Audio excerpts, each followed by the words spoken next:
Good evening. It's 9 p.m. here in Seoul. Thank you for joining us on Arirang.News. We begin with President Yoon Suk Yeol's trip to San Francisco next week. There he'll attend the APEC summit with the aim of increasing South Korea's economic security and global leadership. On the sidelines, President Yoon and Japanese Prime Minister Fumio Kishida are expected to give a joint lecture at Stanford University. His diplomatic engagements will also involve state visits to Europe before the end of the year. Our top office correspondent Oh Soo-young leads us off. President Yoon Suk Yeol aims to increase Seoul's economic security and high-tech partnerships with like-minded countries, engaging in multilateral summitry in the United States and state visits to Europe. Yoon's office on Wednesday announced the President and the First Lady's upcoming trips, beginning with the Asia-Pacific Economic Partnership Summit. Arriving in San Francisco on November 15th, Yoon will attend official APEC sessions from the next day, laying out South Korea's role in global cooperation to make the green transition and support countries vulnerable to climate change. He'll also emphasize the need for multilateral efforts to strengthen supply chains and establish digital ethical standards amid the rapid evolution of artificial intelligence. The leader will also hold bilateral talks on the sidelines and engage with the local Korean community, as well as young people in high-tech industries. Japan's media reported that Yoon and Japanese Prime Minister Fumio Kishida are likely to hold a summit, with their offices currently in talks to arrange a joint lecture by the leaders at Stanford University. After returning to Seoul for the weekend, the first couple will head to London for a state visit, the first to be extended by King Charles III upon 140 years of bilateral relations.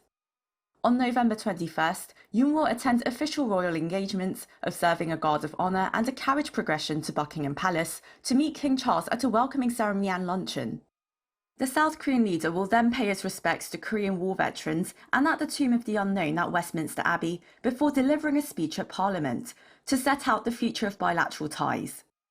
Heading to number 10 Downing Street the next day, Yoon will hold a summit with Prime Minister Rishi Sunak as the two sides produce the South Korea-UK Accord. They will set out to strengthen their strategic partnership in trade, IT, cybersecurity, weapons, space and green industries, among other key areas.